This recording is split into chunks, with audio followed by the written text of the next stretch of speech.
வண்டியெல்லாம் எடுத்து வச்சுட்டாரு சார். கொண்டு போக வேண்டிய சாப்பாடு இங்கே வச்சுட்டு கிளம்பி போகிறார். இதை யார் எடுத்துகிட்டு போவான்னு கேட்டேன். இப்போ நான் வெளில வரலன்னா போயிட்டு ரிட்டர்ன் வந்திருப்பார். ஹாய், முடி வெட்ட போகிறாரு.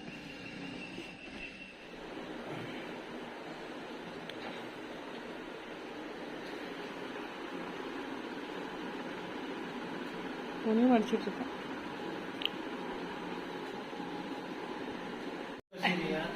ஒண்ணுமே தெரியல. பைத்தியக்காரியா? பைத்தியக்காரி தான். காலையில சோறு குத்தி ஆண்டிக்கு இது வரைக்கும் ஒரே ஒரு நாள் சோறு குடிச்சு, ஒரு நாள் சோறு குத்திட்டு ஒரு வாரம் பத்துக்குச்சு. நான் டபுள் டுபாட் செஞ்சுட்டேன். ஒரு டிஷ் செஞ்சிருக்கணும். போ போ சாப்பிட்டு வேற இருக்கா உன் மருமகன்?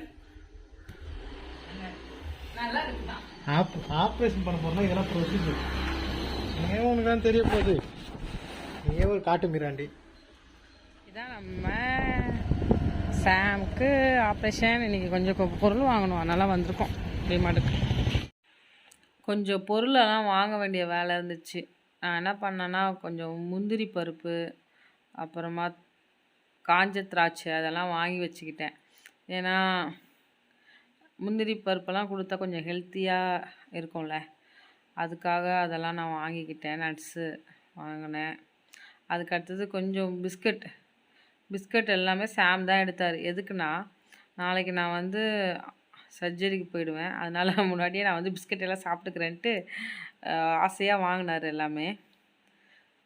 அதுக்கடுத்து ரொம்ப பசியாகிடுச்சிங்க. அதனால் சாக்லேட் வாங்கி 2 பேருமே பாதி பாதி ஷேர் பண்ணிக்கிட்டோம். எனக்கு என்னென்னா தைராய்டு இருக்கனால நான் ஏதாவது இனிப்பு, டீ, சாக்லேட் ஏதாவது சாப்பிட்டேன்னா எனக்கு உடனே அலர்ஜி ஆகிடும்.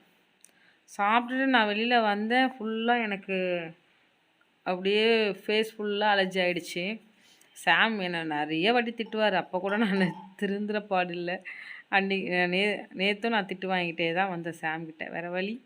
வசனம் விழுந்துச்சு. காலையில் நான் ஏஞ்சி இங்கே வரேன், என் காலிலே வசனம் விழுது. என்னை நோக்கி கூப்பிட்டு அப்பொழுது நான் உனக்கு மருவத்தில் கொடுப்பேன். அந்த வசனம்.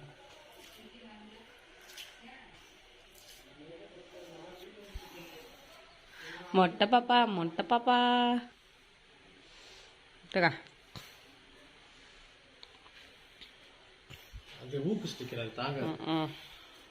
அதான் தேய்ச்சி விடுங்கம்மா. மணி வந்து பார்த்தீங்கன்னா கரெக்டாக 9 மணி ஆகுது. நாங்கள் 10:30க்கு அங்கே இருக்கணும். இங்கேருந்து ஆட்டோ தானேங்க போகும்போது, ஆட்டோவில் போகுது, வரும்போது காரில் வரணும். அதாவது அது வந்துட்டு போகுது.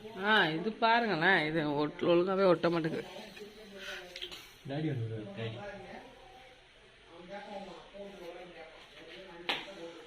இருங்க, அது ஒட்டின பிறகு அப்புறம் போட்டுக்கோமா.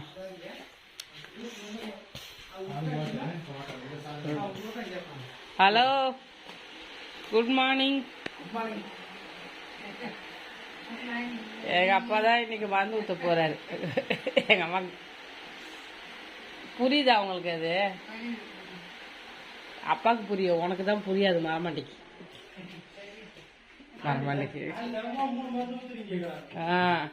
புதுசாக கேட்பாங்க. முட்டை அவிக்க போட்டிருக்கேன். இது இட்லிக்கு, அதுக்கடுத்தது சட்னிக்கு. நம்ம ஆப்ரேஷன் போகிறோம்னால சமைக்கவே தோணாதில்ல. ஆனால் என்ன பண்ணுறது, 4 பேருக்கு கடையில் வாங்கி சாப்பிட்டா கட்டுப்படி ஆகாது, கம்பெனி லாஸ் ஆகிடும். அதனால் நாங்கள் வீட்டிலே செஞ்சுக்கலான்னு செஞ்சிட்ருக்கேன். இது ஆப்ரேஷன் பண்ண பிறகு எப்படி மாறுது பார்க்கலாம். நம்ம ஆப்ரேஷன் பண்ணணும் இப்படி தான் இருக்கு. இதுக்கு அதுக்கு என்ன சம்மந்தம் இருக்குது? ஸ்டிச்சிங் இருக்கு, அவ்வளோதான். படிக்கன்ஸ் நீங்களாம் எதில் தண்ணி ஊற்றுவீங்க? செடிக்கா? எல்லாம் போயிடுச்சு, எலக்ட்ரிக்லாம் தூக்கி குப்பையில் போட்டலாம் இருந்தேன். நோய் சொல்லிச்சு தண்ணி ஊற்றி வச்சிங்கன்னா அப்போ தான் டக்குன்னு யோசிச்சா நல்ல ஐடியா இல்லை செடிக்கு. ஏன்னா இது துரு பிடிக்காது. நல்லா ஆல்ரெடி தண்ணி யூஸ் பண்ணுவோம். ஆமாம், ஏன்னா நாங்கள் வச்சுருந்தோம்மா பச்சை கலரு. அந்த பழைய வீட்டில் நம்ம ட்ரைனேஜில் ஃபுல்லாக விழுந்து நாசமாயிடுச்சு. அதனால் அது சாம் எடுக்காமல் குப்பையிலே போட்டு வந்துட்டார். காசு கொடுத்து வாங்கினதே. சரி, ஜெக்கே வாங்காமல் தான் இருந்தோம். அதுக்கப்புறமா யோசிச்சு இப்போ இது வந்து யூஸ் ஆகுது. பாத்திர கல்ல போட்டால் என்ன 10 ரூபா தருவான், அதுக்கு நம்மளே வச்சு பார்த்தீங்களா? ஆமாம், யூஸாக தான் இருக்குனுங்க. ஒரு இது குடிச்சா எல்லாத்துக்கும் ஓகேங்க. இன்னைக்கு எத்தனை வாட்டி தான் கிளாஸ் எடுக்க 15 நாளாக கிளாஸ் எடுத்தாலும் மரமண்டைக்கு புரிய நான் இதை மாட்டேங்குது. பார்த்தே புரிஞ்சுக்கிட்டேன். அப்போ சொல்லுங்க பாப்பா எங்கள் அப்பா பாருங்க. இது 1ஆம் நம்பரு. இப்போ 11 மணிக்கு ஊற்றணும். இது 2ஆம் நம்பரு. 12:10க்கு ஊற்றணும். இது 3ஆம் நம்பரு. 2 மணிக்கு ஊற்றணும். பார்த்தீங்களா, இதுதான் மூளை. உங்களுக்கு மூளை வந்து கண் ஆப்ரேஷன் பண்ணலாம், மூளை எடுத்துட்டாங்க. அது டாக்டர் எடுத்துட்டு ஓவர் மாஸ்டர் திருப்பி மூளை எடுத்துட்டாங்க. இல்ல பாப்பமா டாக்டர் சொல்றேன், தினமும் 3 ஊத்துறீங்க கேக்குறாங்க. 8 மணிக்கு 8:10க்கு ஒண்ணு இருக்கு, 8:15க்கு ஒண்ணு. தினமும் 3 ஊத்துறீங்க கேக்குறாங்க. 10 நாள் மேல போயிடுச்சு ஆப்ரேஷன். பாப்பமா டாக்டர் எழுதி கொடுத்தாரா கேட்டாரு எங்க அப்பா. இவ்வளவு தெளிவா யாருமா எழுதி கொடுத்தா அப்படின்னு கேக்குறாரு. பேப்பர்ல இருக்குது, புரியுற மாதிரி எழுதி கொடுத்தா அதே புரியல ஆண்டிக்கு. நான் என்ன சொல்றது, ஆயா வேணுமா இதுங்க ஏங்க இப்படி இல்லைங்க ஒரு போட்டோ எடுக்கிறேன். இட்லி இப்படி இப்படி இப்படி இப்படி வெங்காயம் தக்காளி நறுக்கி போட்டு சட்னி. இதுக்குதான் லாக்கி இது தின்னு வந்து இங்க தின்றதுக்கு. உன் போர்வை, உன் நைட்டி எல்லாத்தையும் துவச்சு போட்டேன். மரியாதையா பேசு, வீடியோ ரெக்கார்ட் ஆயிட்டு இருக்காமா. இன்னைக்கு துவச்ச ஒரு நாளைக்கு 2 ஞாபகம் வரும். இப்படிதான் துவச்சேன். எங்க அப்பாவுக்கு அழகா புரிஞ்சிச்சு. இதை நானும் 10 நாளா சொல்லி கொடுத்துட்டு இருக்கேன். மரமண்டைக்கு ஏறவே மாட்டேங்குது. ஆயா கூட ஏறிச்சு. சொன்னீங்க எவ்வளோ புரியுத மாதிரி போட்டுருக்கு, மறைஞ்சு கொடுத்துருக்கு. டாக்டர் கூட இந்த மாதிரி எழுதி கொடுக்க மாட்டாரு. ஆமா, எல்லாம் உங்க மருமக தான். பாய் பாய் பாய் பாய். நல்லா இருக்குது ஃபர்ஸ்ட் டேஸ்டா. பேர் என்ன? பேரு பிரிட்டானியா. பிரிட்டானியா அதுமா. பேர் என்ன? இது எவ்வளவு? டோஸ்டா. 36 ரூபாப்பா ஒண்ணு. அது பேர் டோஸ்டா. அது ரொம்ப டேஸ்டா இருக்கு. நான் அப்பாவுக்கு ஒரு டவுல் எடுத்து வச்சிருக்கேன். ஏன்னா ஒவ்வொரு வாட்டியும் கண்ணில் மருந்து ஊற்றும் போது கையை கழுவிட்டு தான் மருந்து ஊற்றணும். அதுக்காக அவர் இதை தொடச்சிப்பாரு. இதெல்லாம் ஒரு சின்ன சின்ன விஷயம் கூட பார்த்து நம்ம வைக்கணும். இதுதான் நம்ம வாழ்க்கையில் ஒரு ரொட்டீனாக போகுது. இது வந்து ஒரு மாதத்துக்கு இருக்கும். ஒரு மாதத்துல போயிடுச்சுலாங்க 10 நாள். இன்னும் 20 நாள் இருக்கா? அம்மா அது மருந்து என்னைக்கு பண்ணணும்? அதான் 10 நாள் கரெக்டா நாளைக்குன்னு நினைக்கிறேன். 16ஆம் தேதி 12. இன்னைக்கு 26. இனிதான் 10ஆம் நாள். நாளைக்கு தான் செக்கப் போறாங்க. நாளைக்கு சொல்லுவாங்க டாக்டர், சீக்கிரம் வச்சுக்க. இல்லை குளிக்க கூடாது. ஆனால் முடி போகட்டும், மொட்டை கூட அடிப்பேன் தவிர குளிக்க கூடாது தலைக்கு. எனக்கு எத்தனை 4 நாள்ல குளிக்க சொல்லிட்டு இவர் கண்ணாடி போடணும். கண்ணாடி போடாம இருக்காரு. சரி ஓகே பாய் 2 பேருக்கும். சுத்தமாக தொடங்கணும், டைமை பார்த்துக்கணும் சரியா? அதுக்கு அடுத்தது நாங்கள் கிளம்பி கிளினிக் சொல்லவா ஹாஸ்பிட்டல் சொல்லவான்னு எனக்கே தெரியல. அது ஹாஸ்பிட்டல் தான், சரியான கூட்டம். கிளம்பி நாங்கள் போயிட்டு சாம்க்கு சர்ஜரி பண்ணிவிட்டு வந்துட்டோம். பண்ணிகிட்டே இருக்கும்போது அங்கே டாக்டர் வந்து என்கிட்ட ஒன்று சொன்னாங்க. வேறு வழி இல்லை, அதுக்கும் நாங்கள் ஒத்துக்கிட்டு வந்தோம். ஒரு பக்கம் சந்தோஷமாக இருந்தாலும் ஒரு பக்கம் கொஞ்சம் வருத்தமாக இருந்துச்சு. அதெல்லாமே நான் நெக்ஸ்ட் வீடியோவில் சொல்கிறேன். சாமுடைய ஹெல்த் கண்டிஷன், அதுக்கு அடுத்தது நிறைய விஷயங்கள். நிறைய பேருக்கு என்னென்னா இந்த ஆப்ரேஷன் ஃபஸ்ட்டு என்னன்னே புரியல. அதுக்கு வேணால் நான் ஒன்று சொல்கிறேன் பாருங்கள். தேநீர் இடைவேளைன்ட்டு ஒரு யூடியூப் சேனல் இருக்குது பாருங்கள். அவங்க இன்றைக்கி ஒரு வீடியோ ரிலீஸ் பண்ணியிருக்காங்க பல்லை பற்றி. அந்த வீடியோ போய் நீங்கள் பாருங்கள் ஓகேவா? அதில் வந்து டீட்டெயிலாக சொல்லியிருப்பாங்க. சாம்க்கு வந்து இந்த ஃபுல் வாயுமே மேலே இருக்குது பார்த்தீங்கன்னா, இது ஈரை கட் பண்ணி இதை தூக்கிட்டு ஃபுல்லாக அந்த டேமேஜ் ஆனதெல்லாம் கிளியர் பண்ணிவிட்டு லேசர் போட்டுட்டு அதுக்கப்புறமா க்ளோஸ் பண்ணி ஸ்டிச் பண்ணியிருக்காங்க. இது வந்து ரொம்ப பெரிய ஒரு இது, ஈஸி கிடையாது. ப்ரொசீஜர் மட்டுமே ஒரு 5 ஸ்டெப்பு வந்து பண்ணியிருக்கிறாங்க. இது ஆப்ரேஷன் தான், வாய்க்கு சம்மந்தப்பட்ட ஆப்ரேஷன். வாய் ரொம்ப மெயினில் நமக்கு ஃபேஸ் தலையிலேருந்து எல்லாமே நமக்கு கனெக்ட் ஆகிருக்கும். அப்போ இங்கே நமக்கு ஆப்ரேஷன் பண்ணும்போது, ஒரு சர்ஜரி பண்ணும்போது நமக்கு பெயின் எக்கச்சக்கமாக இருக்கும்.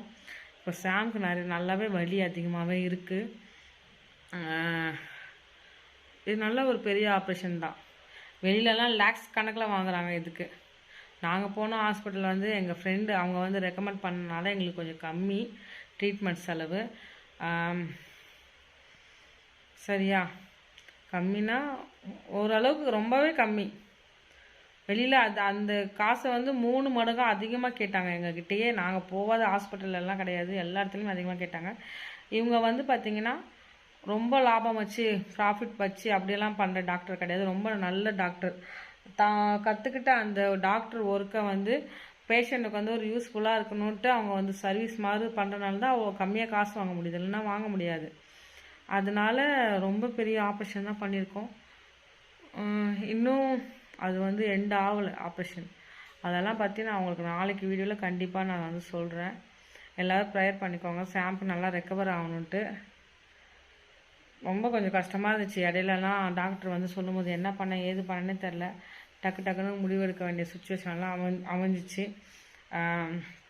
சாம்க்கு வந்து நிறைய ப்ராப்ளம் இருந்துச்சு. அதெல்லாமே நான் உங்களுக்கு நாளைக்கு சொல்கிறேன். Okay, bye. தேங்க்யூ ஃபார் வாட்சிங்.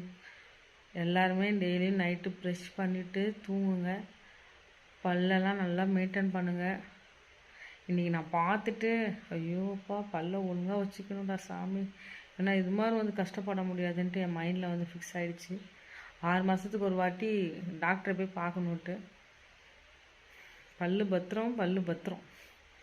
Okay, bye. தேங்க்யூ ஃபார் வாட்சிங். எல்லோரும் ப்ரேயர் பண்ணிக்கோங்க. தேங்க்யூ. உங்கள் கமெண்ட் பண்ணுறீங்க, அக்கறையாக கேட்குறீங்க, அந்த அன்புக்கெல்லாம் ரொம்ப நன்றி. எஸ்பா உங்களை ஆசீர்வதிக்கட்டும். Thank you so much. பாய். டயர்டாகிடுச்சு, தூங்க போகணும். Good night. நீங்கள் ஒன்று சொல்ல மறந்துட்டேன். நீங்கள் வீடியோவில் பார்த்தீங்களே, வசனம் வந்து காலையில் வந்து என் கால்லையே வந்து விழுந்துச்சுன்ட்டு. அப்படியே பக்கத்துலேயே கால் மேலே விழலை, காலாண்டே வந்து விழுந்துச்சு. அப்போ என்னடா அது வசனம் வந்து இப்படி விழுது காலில் வந்து. எப்போவுமே நம்ம வீட்டில் இருந்தோம்னா அது எங்கேயாவது போய் விழுவும், இல்லை நம்ம அது விழுவது பார்க்க மாட்டோம். நம்ம நடந்து போகிறோம், அப்போ விழுதா எப்படி நமக்கு இருக்கும். அப்போ நான் என்னடா இது வசனம் விழுதேன்ட்டு நினச்சிட்டு கொஞ்சம் எதுவுமே யோசிக்க முடியாமல் கொஞ்சம் லைட்டாக பயந்துகிட்டே நான் வந்து போனேன் ஹாஸ்பிட்டலுக்கு. ஆனால் அங்கே வந்து சாம்க்கு ஆப்ரேஷன் நடக்கும்போது நிஜமாகவே எனக்கு அந்த வசனம் தான் எனக்குள்ளே பேசிச்சு. ஒரே ஒரு வாட்டி தான் சொன்னேன், எஸ்பா காலையிலே வசனம் விழுந்துச்சு, உங்களை தான் நான் நோக்கி கூப்பிடுறேன், எனக்கு தெரியாது, நீங்கள் தான் எஸ்பா ஏதாவது ஹெல்ப் பண்ணணும் அப்படி சொல்லி நான் அந்த வசனத்தை சொல்லி ஒரே ஒரு வாட்டி தான் எஸ்பா கிட்ட சொன்னேன் நான். அதுக்கப்புறமா எனக்கு சமாதானம் வந்துச்சு. எதுவும் பயப்படல, அப்படியே நான் இருந்தேன். டாக்டர் வந்து சொல்லிவிட்டு அப்புறமா ஆப்ரேஷன் முடிஞ்சிட்டு சாம் வந்து கூப்பிட்டுட்டு போனாங்க. இதை நான் வந்து எதுக்கு சொல்கிறேன்னா, நமக்கு முன்னாடியே ஆண்டவர் இன்றைக்கி ஏதோ ஒன்று நடக்க போகுது, அப்போ நீ இந்த வார்த்தையை சொல்லி நீ என்னை கூப்பிடணும். அதனால் இந்த வீட்டுக்கு வந்து எத்தனை வருஷம் ஆகுது, கரெக்டாக 1 இயர் முடிஞ்சிச்சு. 1 வருஷம் ஆகுது. 1 வருஷம் வரை அது விழவே இல்லை. இன்றைக்கி விழணுன்னு இருந்திருக்குது. அப்போ ஏசப்பா வந்து ஒரு ஆறுதலாக நமக்கு வார்த்தை கொடுக்கணுன்னா அவர் எப்படி வேணாலும் நம்மளை தேற்றுவார். ஏன்னா நம்ம அந்த இப்போ நான் இந்த போர்டு வந்து என் காலனை வந்து வில்லனா, நான் இருக்கும்போது வில்லனா நான் அதை எடுத்து அது மைண்டில் வச்சிருக்கே மாட்டேன். நான் ஹாஸ்பிட்டல் கிளம்புறேன், இன்னும் ஒரு 10 மினிட்ஸில் வந்து நான் கிளம்ப போகிறேன். சாம் எங்கேயோ வெளிலேருந்து வராரு உள்ள. அப்போ என் காலனை விழுந்ததுனால தான் நான் அப்போ ஞாபகம் வச்சுக்கிட்டேன். வேறு ஒரு டைம் மிச்ச நாளில் விழுந்து தான் நான் ஞாபகம் வச்சுக்க மாட்டேன். சும்மா ஒட்டி வச்சுருந்தோம், அது விழலை அப்படின்ட்டு சொல்லிட்டு போயிருப்போம். எஸ்பா எவ்வளோ நல்லவரில்ல, நம்ம ரொம்ப அதிகமாக நேசிக்கிறாரு. நீ மறந்துட்டா கூட நான் உன்னை மறக்க மாட்டேன் உன்னுடைய சூழ்நிலைன்ட்டு அவர் பேசி நமக்கு வந்து அந்த ஆறுதல் சொல்கிறாரு. நமக்கு எந்த ஆபத்து வந்தாலும் நம்மளை வந்து சண்டே கிளாஸ்லலாம் சொல்லி தருவாங்க. எங்கள் சண்டே கிளாஸ்லலாம் சொல்லி கொடுத்துருக்காங்க. ஏஸ்பாவுடைய ஃபோன் நம்பர் என்ன, எரேமியா 33:3, என்னை நோக்கி கூப்பிட்டு நான் அப்பொழுது உனக்கு மறு உத்தரவு அளிச்சேவேன். அதை தான் சொல்லணும்னு சொல்லுவாங்க. ஆபத்தில் நம்ம கூப்பிட்னா ஏஸ்பாவுடைய டெலிஃபோன் நம்பர் இது தான் அப்படின்னு வந்து சொல்லி கொடுத்தாங்க. அது வந்து எனக்கு இன்றைக்கி யூஸ் ஆச்சு. ஏஸ்பா ரொம்ப நல்லவர், இதுதான் சொல்லணும்னு நினச்சேன். பாய் பாய். உம்மை விடனா வேற யாரை நம்புவேன், உம்மை விடனா வேற யாரை நம்புவேன். ஆதரவாய் வந்திரே கரவெடுத்து நடத்தி சென்றேன், ஆதரவாய் வந்திரே கரவெடுத்து நடத்தி சென்றேன். உம்மை விடனா